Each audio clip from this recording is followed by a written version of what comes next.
and welcome to this very special edition of the Sports Pro podcast. This is Cian Brittle coming to you live from Exponor in Porto.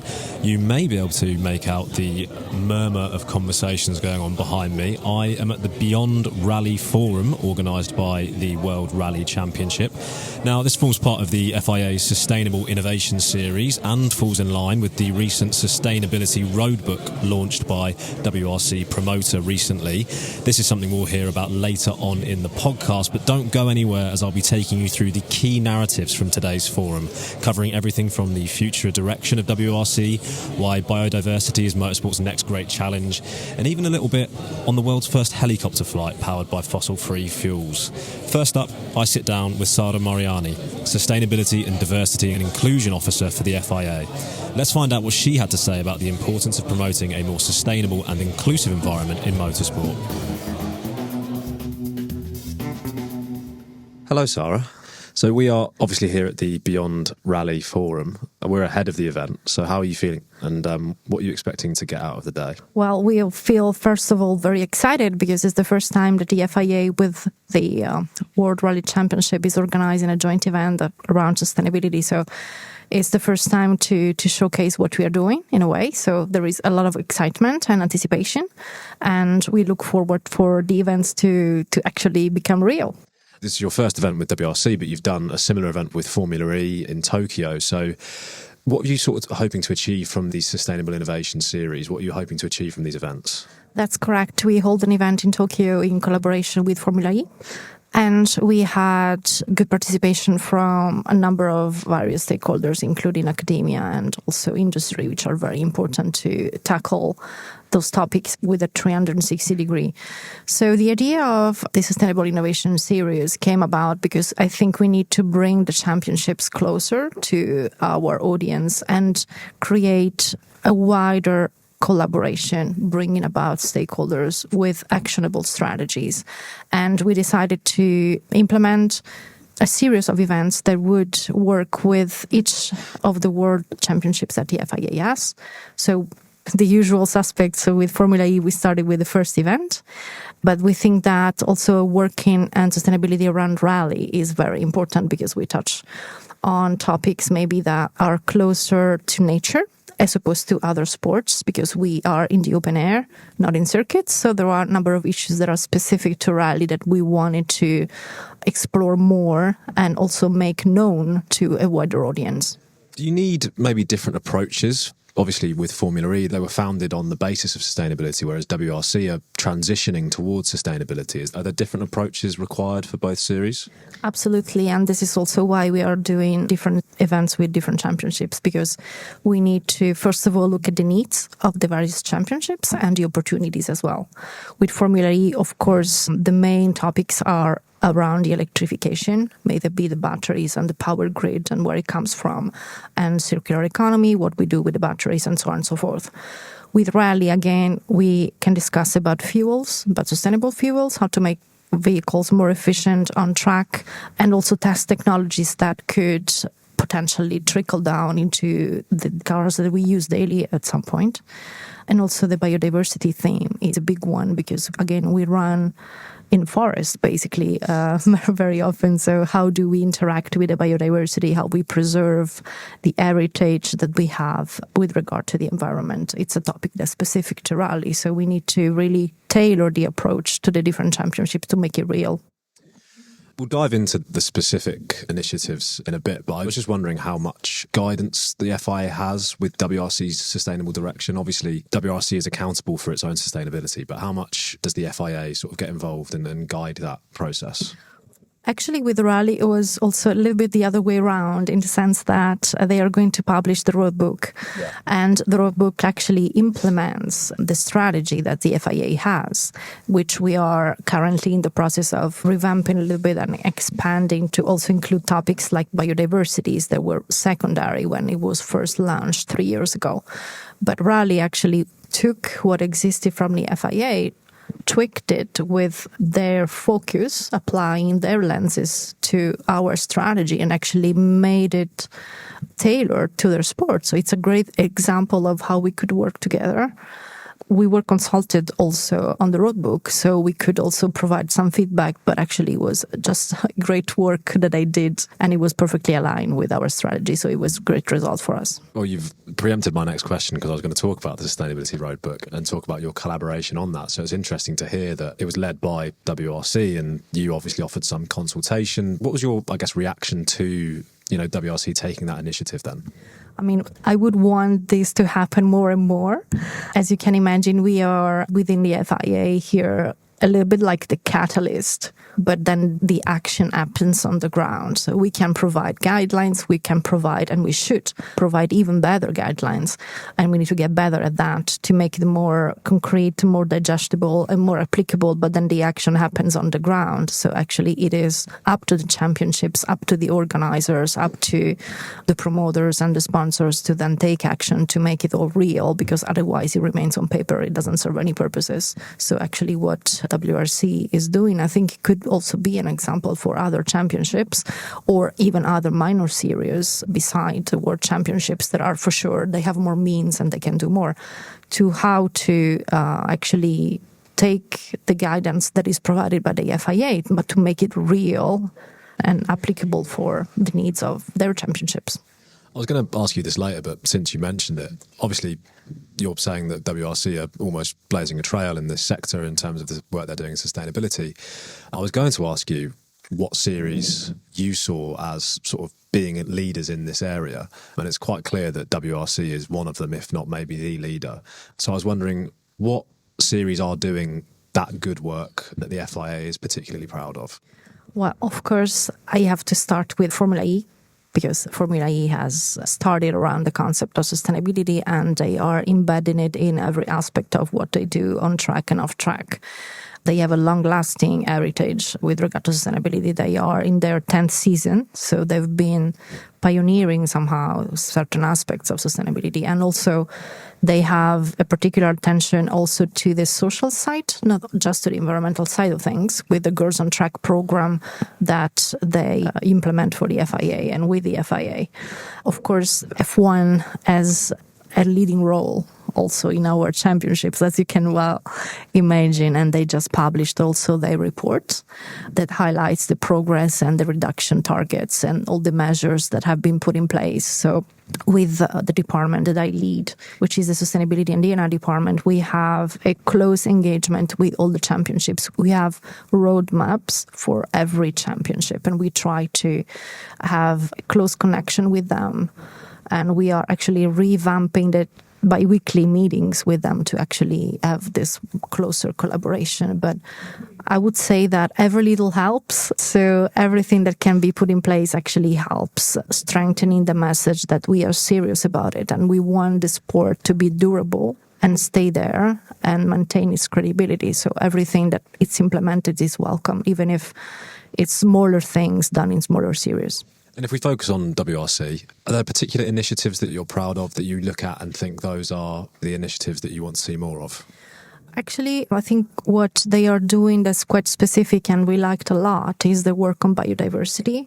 For example, they have a partnership in place with UNESCO at the heritage sites around what they do in Kenya. And this is something that's quite unique. And today we are going to talk more about the biodiversity side and the work that we are also launching with a stakeholder consultation led by the FIA with other championships as well to try to understand how this approach could be applicable to them.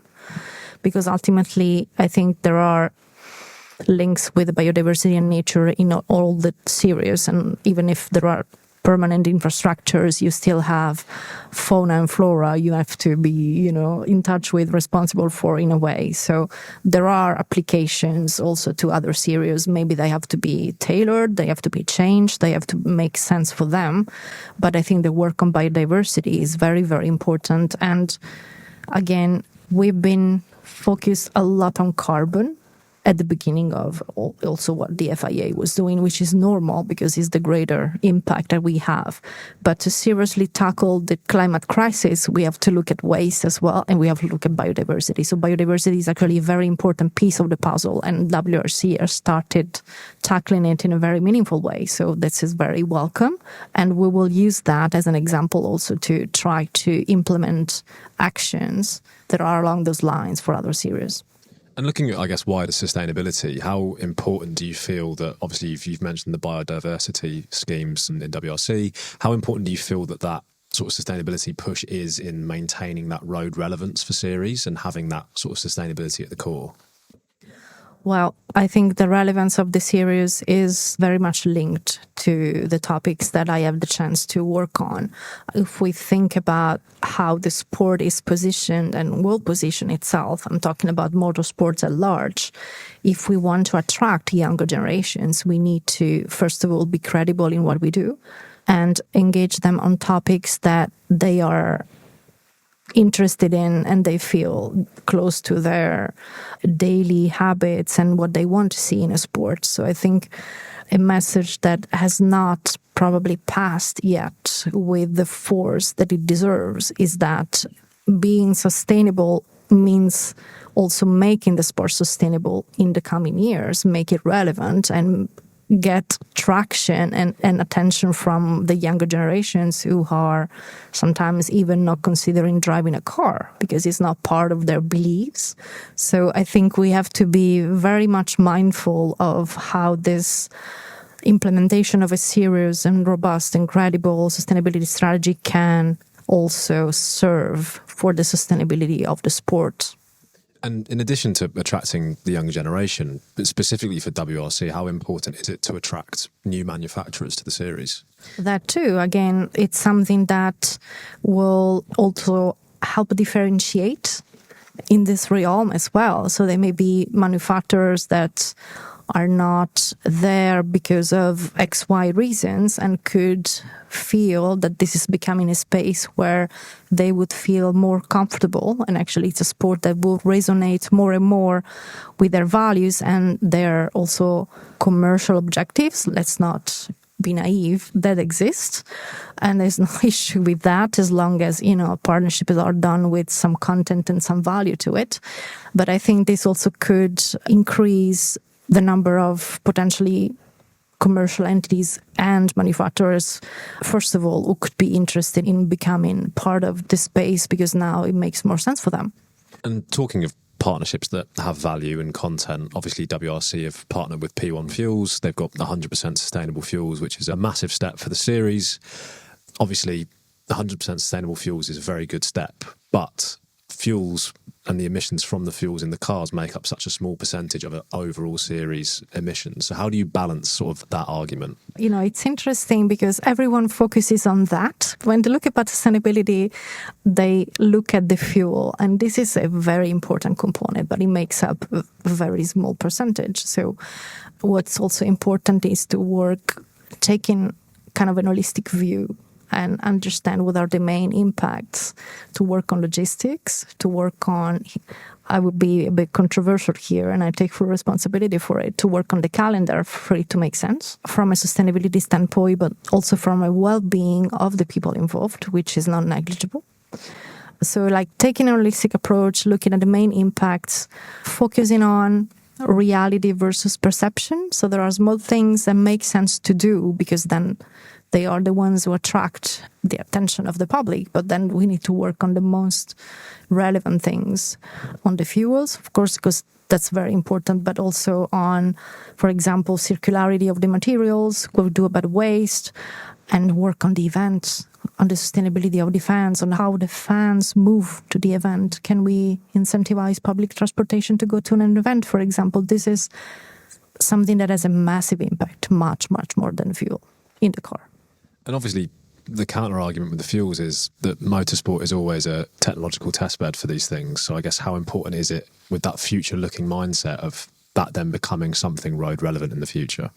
Yes, and that's probably one of the aspects that make my job most interesting is that we work on motorsports, but also on mobility. So we have the luxury, quote unquote, to test the most innovative technologies within the sport who can afford to do that because the numbers are small, the scale is small, and we can, go deep with the testing. So once we find solutions, we know that at some point they will go beyond the sport and affect the mobility at large. So I think we, within the FIA, feel also a responsibility for that, because actually we can accelerate change by implementing new technologies and new solutions within the sport that can then be taken up even very quickly if we want to, and if the market wants to, and then offer solutions for the wider society. And I think we really feel a responsibility about that.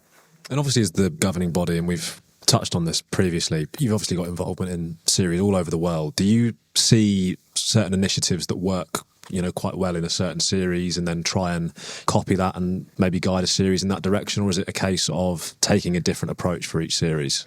Well, I think we need to respect the specificities of the different series and the type also of fans they have, where they operate. Is it on the road? Is it on a circuit? So for sure, a specific approach is needed.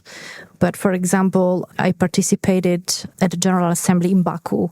It was my first week within the FIA, and I could attend some meetings where the members presented some initiatives that they are implementing. And actually, the public transportation to go to events actually is a quite good solution that actually can be scaled and replicated. For rally, it's slightly more complex because you go to the special sessions and they are far and they are not that easily accessible. But for example, for events that happen either in city centers like for the Formula E or in circuits like for the F1, the public transportation, for example, that's something that works and can work much, much better if implemented consistently throughout all series. Yeah, for rally it's more complicated. A lot more complicated for rally, and obviously, who knows how long F1 will be just at circuits, and maybe they'll just move into city centres more and more. Now, obviously, the FIA have their 3-star Environmental Accreditation Award, and I feel like we're now getting to a point where there's a lot of series and a lot of teams in those series are, achieving that top award from the FIA. So I'm interested to know, I guess, what's next from your side. Obviously, WRC have been extremely proactive with the Sustainability Roadbook. Are you hoping that more series and teams take that approach? What's next after that top level? Yes, this is very interesting because on the one side, the 3-star accreditation is the top level of the FIA environmental accreditation. And on the other side, it is the beginning for exactly what comes next, because actually we know, because it has been proven in real life that the clubs, promoters and series who have obtained the 3-star accreditation can very easily access other certifications that are based on international standards, such as ISO 14000, for example. Once you get the 3-star accreditation, you are well trained, because sometimes to get those certification, it is required a certain training also of all the resources internally on how to gather data, on how to implement actions, on how to organize documents as well. It's management system based, so there is a lot of paperwork. But actually, once you've done the 3-star accreditation, you can go for more demanding certifications. For example, the ISO 14001 is very close to the 3-star accreditation and actually was taken as a basis when that was developed. And it gives sometimes the clubs an appetite for more. And they know that now they have the tools and the knowledge of how the certification work, and they can apply it to get more certifications with an international relevance that can help them have a dialogue with local authorities, have a dialogue with, the owners of the circuit, or attract even more sponsorships, because even on the sponsorship sides now, sponsors are not looking just to having a logo appearing somewhere, but they are looking for purpose and content. So showing that they not only have the 3-star accreditation, but they have also gone farther and acquired more can also be beneficial for them. And we, in a way, with the FIA, provide this kind of training. They can go to the gym and get fit with the 3-star accreditation and then go compete with other certification, and we welcome that. And it's obviously not just sponsors that are looking for more from the teams, it's fans as well. We've obviously talked a lot about sustainability, but your role also includes diversity and inclusion. So I was wondering what you sort of saw WRC as. How much work are they doing in this space? Obviously, wider motorsport is a different question, but specifically WRC, what sort of progress have you seen in that area? Yes, there too, WRC is taking a leading role because they are about to launch the Women Accelerator program. And tomorrow we will have the president of our Women in Motorsport Commission. She's a rally driver, so she will be talking about also her experience. But I think attracting also women, because they haven't been part of the sport, maybe in rally a little bit more. And we have Michelle Mouton, she's a living legend, and she'll be here tomorrow as well. So there are many women we can look up to have shown that it is possible for a woman to compete in rally and do it very well.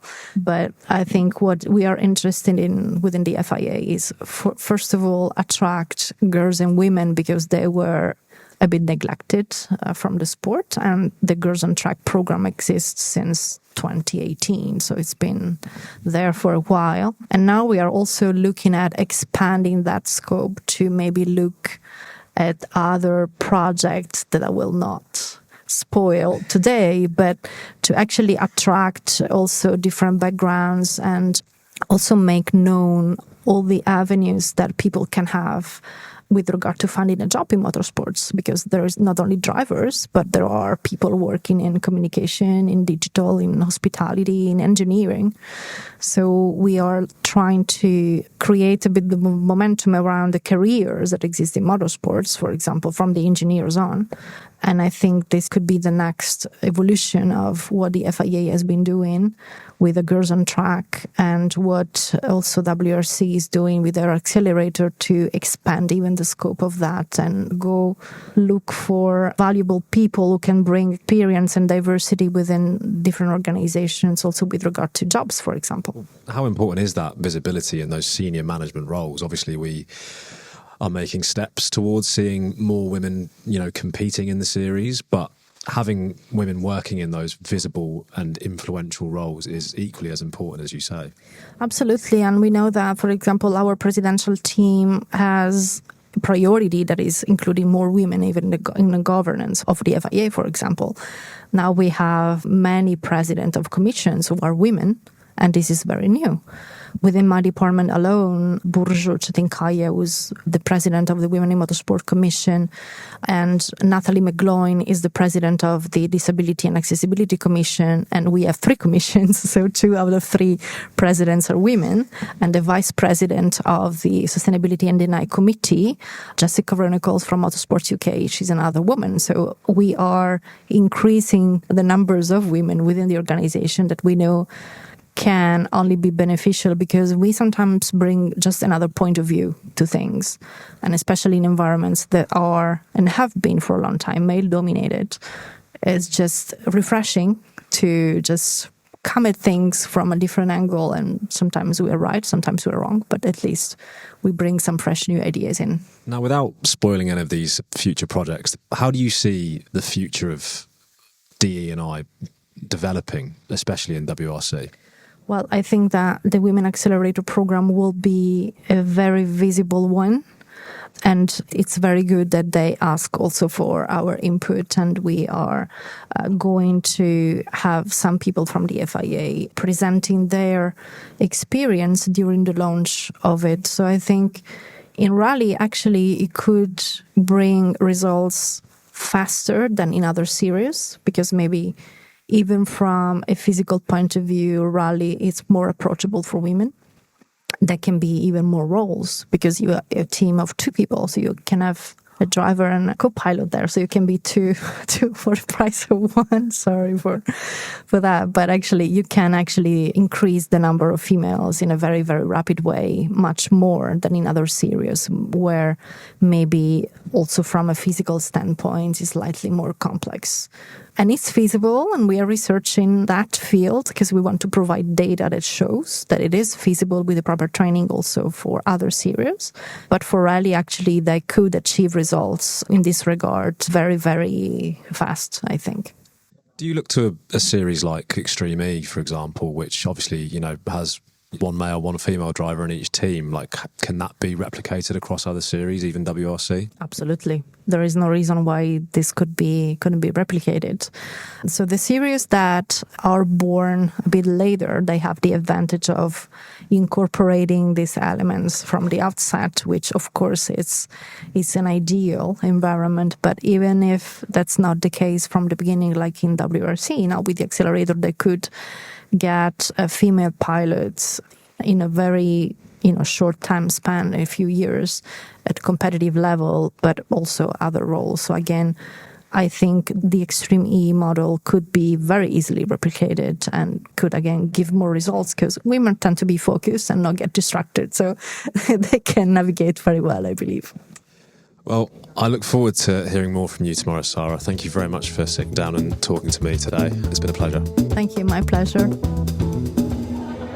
Right, well, that brings us to the first coffee break of today's Beyond Rally Forum. Thank you so much to Sara for such a great exploration into the issues, not just in WRC, but across the wider world of motorsport. Now, it's time to hear from Martin Popilka, Chief Executive of P1 Fuels. They are the fuel supplier for WRC. WRC, the first motorsport series to introduce 100% fossil-free fuels. So let's hear more about these sustainable fuels and their real-world applications. Martin, thank you for joining the Sports Pro podcast. Good to have you on. Now, you've obviously heavily involved with WRC and with the Beyond Rally Forum. How important is it to be associated with an event like this? Well, it's absolutely fundamental for us because we want to spread the word that sustainable fuels are here. They work and they power, cars from WRC cars to go-karts to anything. What attracted you to working with WRC? Well, mainly the ability to actually develop our products and technologies around the very demanding conditions these cars are operated in. So if you think about it, these rally cars, rally from the safari in Kenya up to the sub-freezing temperatures of northern Sweden. So it gives us a great platform to make sure that the fuels we develop work in very demanding conditions.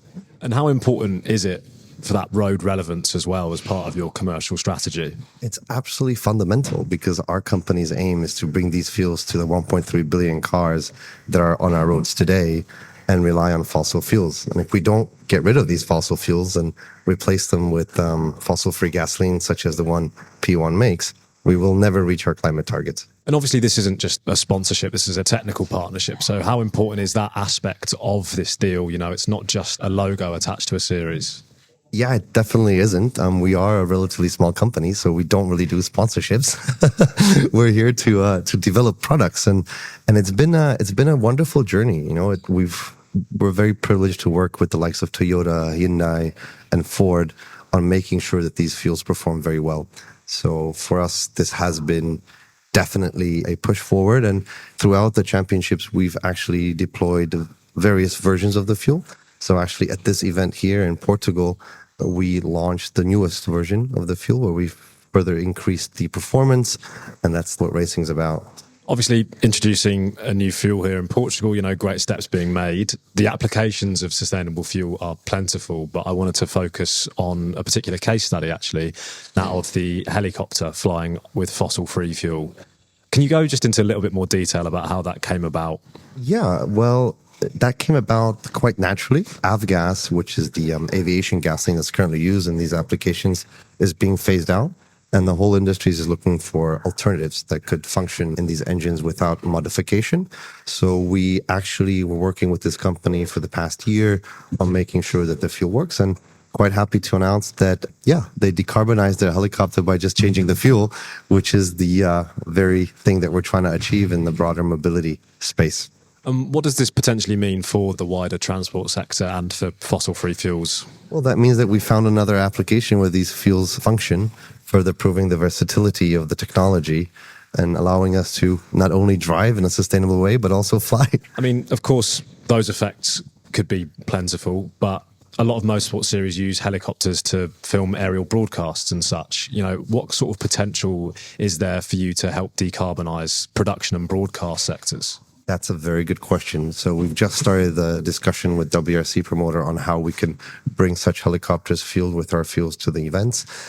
Piston-powered helicopters are generally lightweight helicopters, so their payload is smaller than that of the turbine helicopter. So we're trying to figure out if they can actually carry all that equipment needed for the promoter.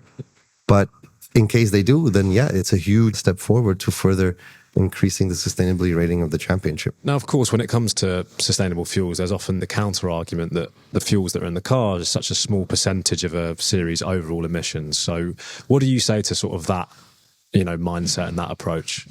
Well, yes and no. I mean, I think we learned today that we displaced 500 metric tons of CO2. That's not a small number of emissions that we've saved. And, racing in general and rally as well is, it's a showcase of what we bring. Cars today are 48% of all CO2 emissions within the transportation sector. That is a significant number. We're talking about gigatons of CO2 emitted on an annual basis. So having solutions that allow us to replace fossil fuels in these cars without forcing consumers to buy new cars or modify their engines are fundamental in reaching the climate targets. Well, of course, and I think that point about motorsport being this technological testbed is the crucial point. So how important do you find that, and how do you sort of plan to tackle wider logistical emissions maybe as part of that? Motorsport has a big logistics footprint, so how can we affect, that aspect of it? Yeah, that's the logistics footprint is quite challenging. So what we do, we have actually purchased a truck that maximizes the payload. So we have two basically floors within that truck. So we bring more fuel in one unit to the event, trying to further, decrease the footprint there. Also, we fuel the truck with sustainable diesel, HVO, which further also decreases the footprint there. But I think the bigger picture here is how do we bring this fuel to all the cars? How do we leverage the infrastructure of fuel stations that are already on the roads? How do we make sure that consumers have access to these fuels on a daily basis? And that is a monumental undertaking for which we need, support from the broader industry and from all the players in the mobility sector. And that's something we're trying to strive towards as P1. We are forging partnerships with various corporations that share our vision of a decarbonized mobility. But, quite frankly, it's not going to happen overnight. Well, talking of it not happening overnight and, focusing on P1, what are your plans for the future? What do you see changing? Obviously not overnight, but over many nights. Our number one KPI is the cost of the fuel. So our entire organization is working towards developing technology that cuts and reduces the cost of the fuel. And I'm super proud to announce that we've actually developed a proprietary technology that allows us to produce these fuels at relatively decent prices, when we foresee that in the next industrial size facility, we will be able to reach cost parity with fossil fuels. And to focus on WRC, do you see yourself continuing in this collaboration? Are there maybe any other series that you look to for inspiration, or maybe that you can inspire? Yeah, so we work with a lot of championships, whether that is the WRC, but also karting championships, GT racing, open wheel racing in New Zealand. A lot of different championships have come to us to use our fuels and decrease their footprint. But yeah, we definitely want to continue this relationship. We find it very valuable and inspiring to see that this was the first FIA World Championship in the 120 years history of the FIA that has made the switch from fossil fuels, and quite in a seamless fashion. Well, we definitely look forward to seeing the application of sustainable fuels across wider motorsport and in the wider automotive industry. Thank you very much for your time, Martin. Thank you for having me. Well, it's no surprise to hear about how motorsport has always been a testbed for new technology, so it's amazing to hear about the potential of those sustainable fuels. Thank you to Martin for that very insightful chat. We're approaching the end of Beyond Rally, unfortunately, but I've still got a little bit of time to grab Santiago Peña Gomez, who is the head of sustainability here at WRC Promoter. Let's hear more about the championship's overarching strategy and, of course, its new Sustainability Roadbook. We are at the end of the Beyond Rally Forum. I am lucky enough to be joined by Santiago. Hello, how are you doing? Very good. It's been a long day, but a very rewarding one. I'm really happy to have seen the engagement of the audience the interest in the topic, and especially in the roadbook that we launched today, which has been a work for a year. It took us a year to launch the strategy, which is the difference with the forum we organized in Monte Carlo last year. The conversation was great. It was important for us to have all our partners and stakeholders around. But this year, I think what makes the difference is that we have a strategy in place, which is what we were missing. This really gives us a direction on where we have to go. You mentioned the previous Beyond Rally Forum in Monte Carlo. This is obviously the second. Were there any lessons you took from that first attempt and that you've implemented in this year's forum? Absolutely. I think at the time everyone was talking about we have to really talk about sustainable fuels because that's the USP of WRC. And it's true. It's a great achievement. It's a key initiative, let's say, that we have. But that's not everything. You know, car technology is one of the things that we have to take into consideration to have a more sustainable event in general. But that's just one part of the equation. We have event operations, we have logistics, we have so many other components. The interesting part about sustainable fuels is that it's not really the impact they have in the championship per se, because if you see the emissions of the cars are 0.7%, even with sustainable fuel.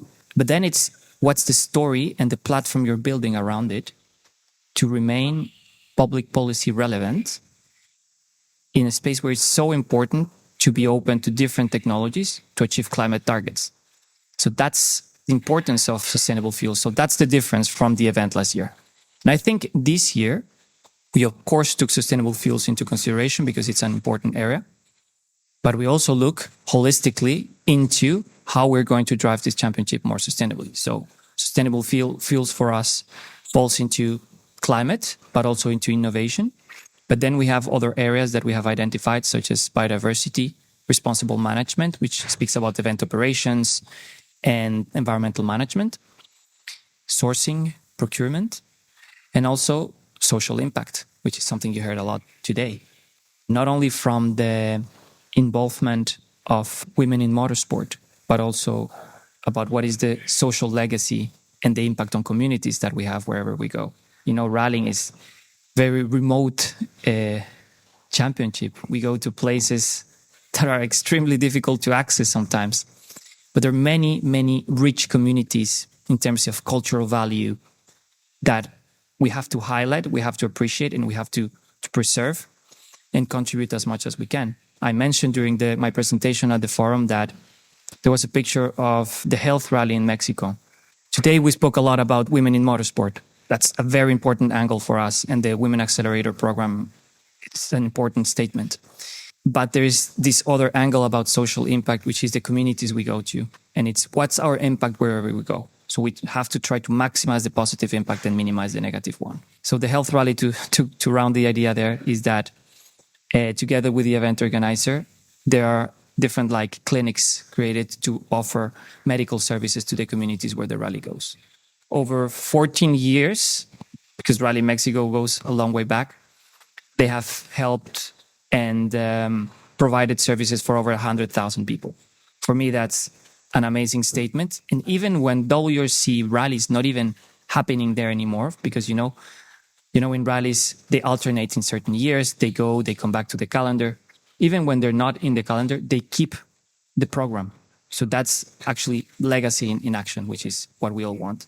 And I feel like these topics were covered at such great length today and so many pertinent issues brought up. I thought, the holistic view of today's sessions were, really educational and really informative for the audience. Obviously, all of this is aligned with the launch of your Sustainability Roadbook.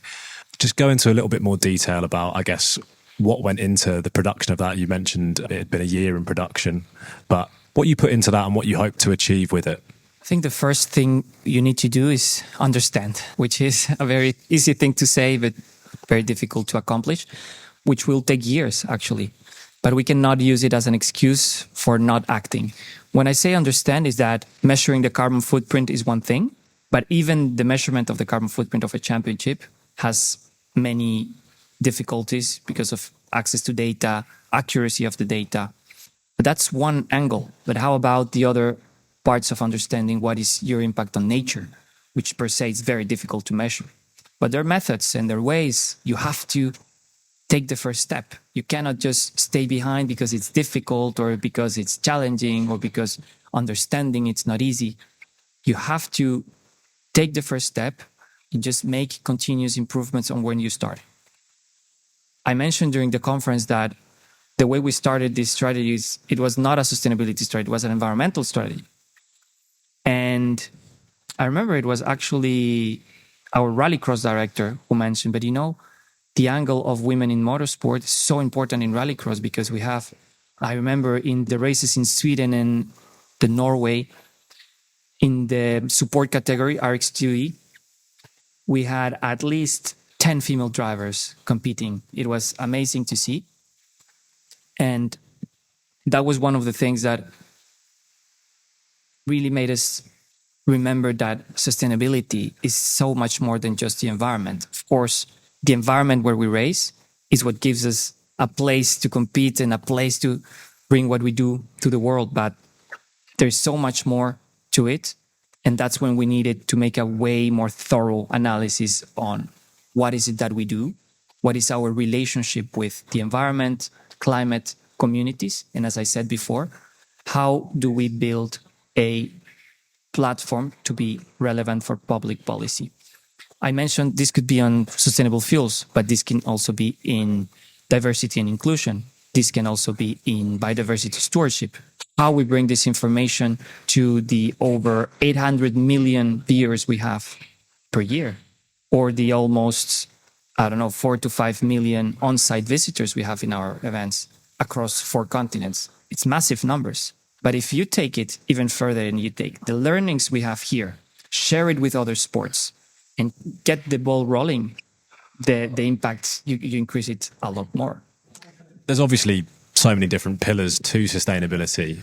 Our listeners have heard earlier on in this podcast about, from Sara and how, FIA is doing so much work in that women in motorsport sphere. But she also actually mentioned that the Sustainability Roadbook was a proactive thing from WRC.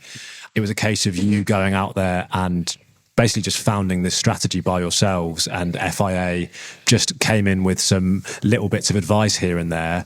What does that kind of support mean to you, and that sort of level of understanding and trust from the governing body? It's crucial because the sporting and technical regulations of the sport still, are governed by the FIA, which means the car technology, although this is a discussion where all actors are involved, are led by the FIA.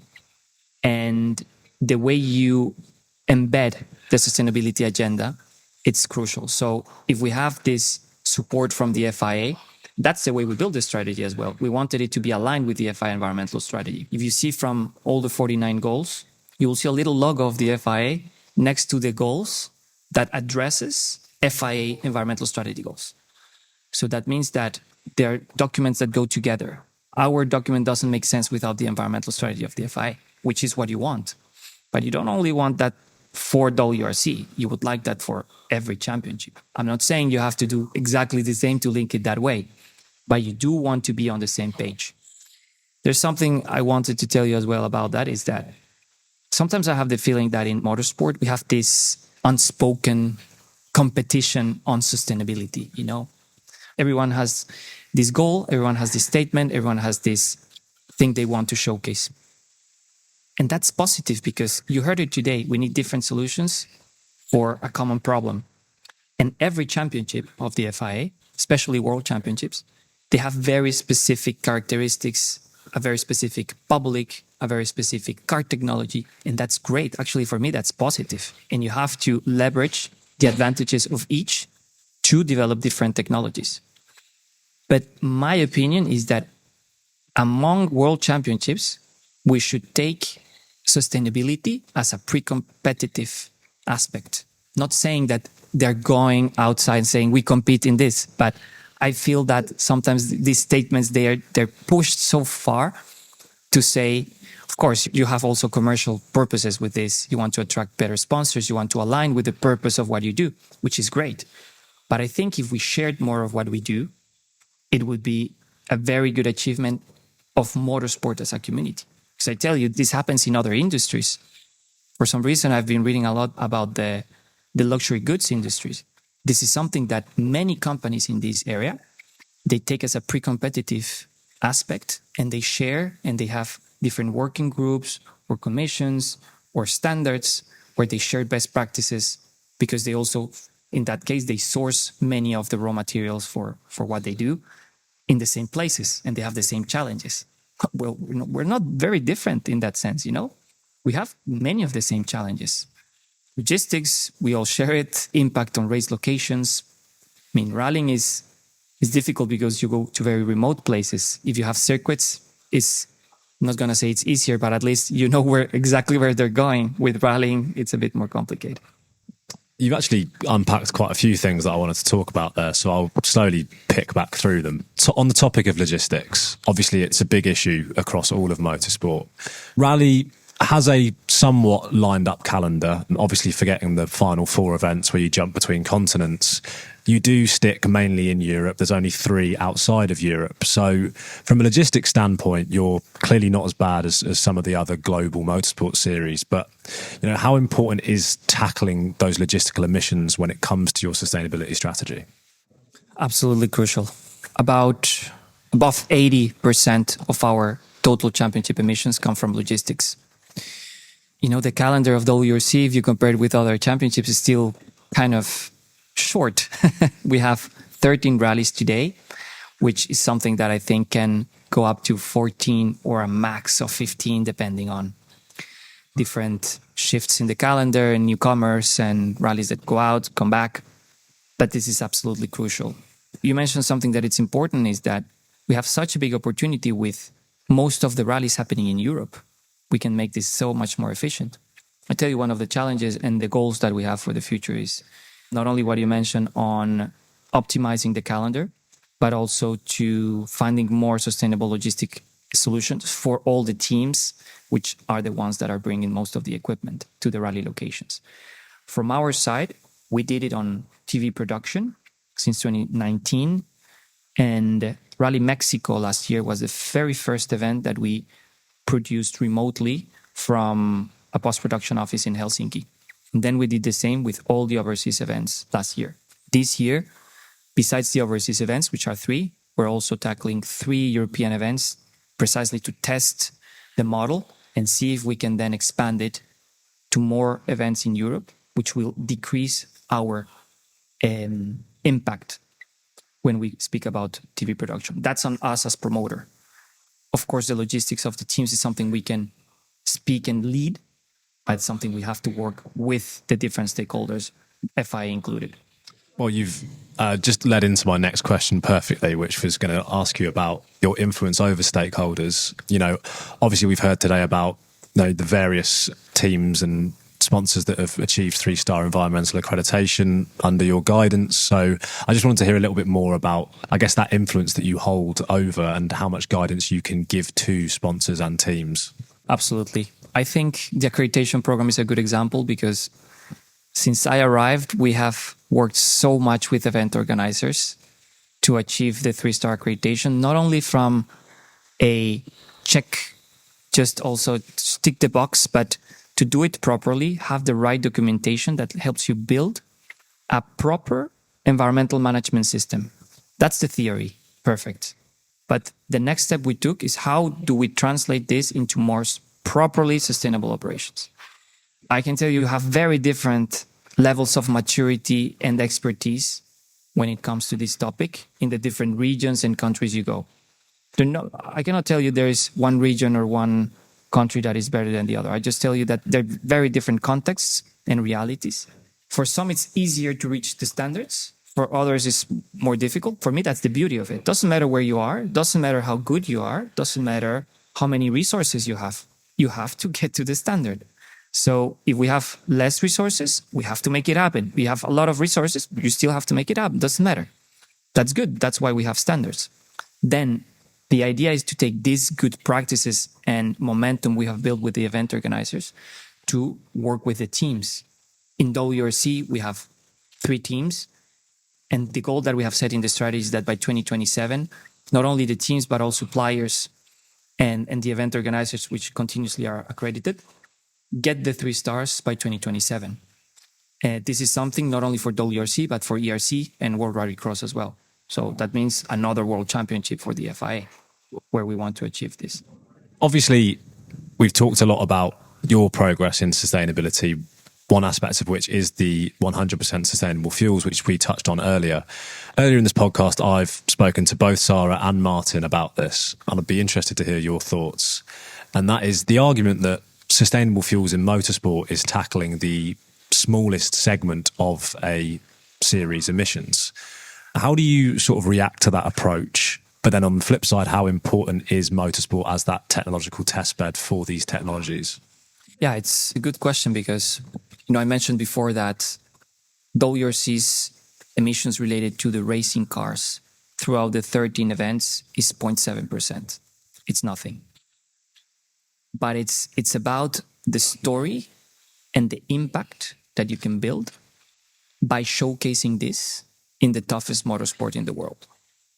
If you test and develop sustainable fuels in real cars, which are same cars you can go now to the dealership and get yourself, real roads, the same ones that you have to ride every day, in the most extreme conditions, you have all the perfect circumstances to develop something that you can really scale up to mass production vehicles. So the importance of this is we are the vehicle to build the story and test it, and then bring it to the mass public for the importance this can have to tackle climate challenges, which is something we heard a lot today in the conference.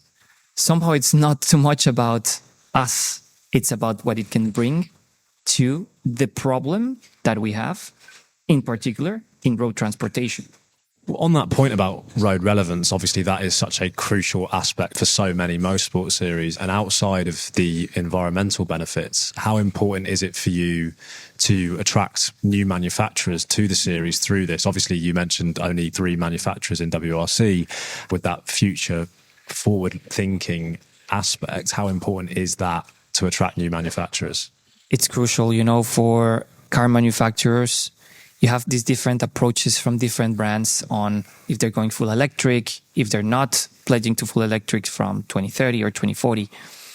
And it's because they have a vision on how they see mobility and which part of the puzzle they want to play in that very, in my opinion, uncertain future of mobility. What is for sure, and we have insisted a lot, is that we will need different technologies. So let's say each brand took their direction. Some of them haven't, and some of them might just make a U-turn and take another new direction. But it's important for us to remain also true to what rallying is and having a balance into how we make it forward thinking, how we can build a platform for them to, as I was saying, not only come because we are building a great sustainable or more sustainable event or championship, but also because you will be able to develop that car that you have the vision in the future in WRC because of the conditions and the characteristics of WRC. So I think it's important for the manufacturers to have the certainty of a platform of these features, but also it's important for us to showcase that we can have more manufacturers precisely because we're building a more sustainable event and championship. In the spirit of, that kind of development and collaboration, obviously you mentioned earlier about motorsport series not being in competition with each other. So with that, collaborative approach, are there any motorsport series that you look to for inspiration? Absolutely. I look at all of them. I wouldn't be doing my job well if I wouldn't be looking at all of them, especially the FIA World Championships and motorcycling.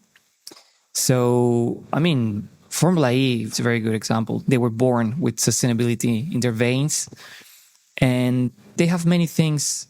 I can say one thing I like a lot about Formula E is the attitude. It's always considering sustainability as something that matters to the operations of your championship, to your partners, to the world. They have a specific agenda, which I think it's important. We spoke about it today. What they are working for, it's important, it's relevant, and so should it be. But so it's ours, And so it's if you then develop hydrogen in Extreme E, and if you bring that then to Formula One as passing through Extreme E, which is actually a great thing to hear. Also, motorcycling, MotoGP through the governing body, the FIM, they have doing a lot of great work for a long time, and they have great initiatives on site. So I look at all of them, but I tell you, I also look at other sports. And beyond sports, the music industry, as I was saying before, the luxury goods industry, we have so much to learn from each other. We might have our very specific challenges as industries. We do in motorsport, but we have so many common things in others that might be even more advanced than motorsport or sports in general. We have to also be able to see this. If we're doing a great job in certain things, that's perfect. Let's share it. If we're not doing great things, let's look somewhere else, even if it's not sports. I don't care. The challenge is climate. The challenge is biodiversity loss. The challenge is air quality. The challenge is all these things. Not in motorsports or in this. No, it's in every industry. So if you have gaps on what we're doing as an industry in general, we have to look elsewhere, and that's how we progress this industry, motorsport, faster. And to flip that last question slightly, do you hope at all that this Sustainability Roadbook that you've launched becomes almost an influencer for motorsport as a whole, a trailblazer even? In all modesty, I hope if it can get others inspired, I would be very happy, because we have put a lot of effort in not only building it, telling the story correctly, accurately, but also we have measured what we're doing, everything we're telling in this roadbook. You can audit it. That's almost the standard we're having with everything we're communicating. If we cannot be audited about something we're saying, don't even say about it, because it means we're not good enough yet. There are areas where I can tell you we have done things that haven't been done before. You heard about the UNESCO pledge. You heard that World Rowing did it before. We spoke with them. We called them. We had a call with them. Hey, you did this. How did you did this? Why did you did this? We wanted to learn about it. Actually, it started because they had a partnership with WWF on clean water. And then they linked the pledge with World Heritage Sites in UNESCO. But then when we spoke with them, I asked if they had to implement this, if they had any event where they had a problem with this, and they hadn't. It was simply the event calendar or the calendar that they had didn't have any conflict. And then they even shared with me information that was very helpful for us. And that's what I was talking about. That's really helpful. They're rowing, we're motorsport. In theory, we have nothing in common. But see, we have a lot in common. And then when we looked in our calendar, we actually found one World Heritage Site where we had some operations, which is Kenya. And that's where we saw, okay, if we want to do the same that World Rowing did, we have to do much more, because we actually have a place where we have sporting activities in the World Heritage Site or the buffer zone. So that's when we got in contact with IUCN, UNESCO, and ICROM, who provides all the consultancy for cultural sites to UNESCO, World Heritage Center. And we built a management tool for World Heritage Sites. We implemented it in Kenya. And I tell you, this is a concrete piece of work that I would be happy to share with any sport organization, not even sport organization. There are other industries or companies that have operations in World Heritage Sites. They need to know how to do this. Don't get me wrong, UNESCO has a lot of guidance to do this. But we were the first to do this for a motorsport event. And I can tell you, because we built it together, you can easily implement this in other sports. I think it highlights how sustainability, obviously a key issue in motorsport, but it is a global issue that needs to be addressed. And your pledge to protect UNESCO World Heritage Sites is really admirable, and the work you're doing is really admirable.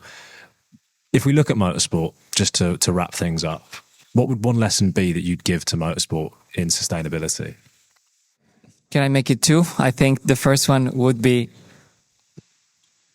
never stop looking where you have never looked before, in terms of we have so many different areas where we might have an impact or an influence, and we never stop learning about this. And every year, every event, we see something that we didn't see before that we have to take into consideration, try to measure it the best possible way, create an action plan to tackle and mitigate, reduce that impact, and improve, and improve, and improve. That's one. And the second one, it's a little bit of a wrap-up of what I said before, is I really hope we can act in this topic as a block, as a motorsport industry, and not necessarily having one championship here pledging for this, one championship here pledging for this, and we're doing this and we're doing this, which is great. And I completely understand the logic and the business and everything behind, because we are also in it. But I am absolutely sure that acting as an industry together, maybe not always, but in many, many circumstances, can make us more attractive and change this perception about motorsport being negatively conceived, which we all share, actually. Doesn't matter which category you are. I mean, amazing work as always, and really good to see this clear direction laid out today. I thought the event was amazing, and really looking forward to seeing what becomes of Beyond Rally. Santi, really appreciate your time. Thank you for sitting down with me and appearing on the Sports Pro podcast. Thank you so much, Cian. This was great, and it was great having you here. That brings to an end my time at the Beyond Rally Forum. It's been a very interesting day full of, amazing insights and amazing speakers. I think I'm going to go off and sample some of the local port and, enjoy a weekend of rallying. That's what I was going to say. Please don't forget that we love motorsports, and you also have to enjoy the weekend, because Rally Portugal is one of the most exciting ones in the calendar. I think I'll have to. Thank you, Santi. Thank you very much.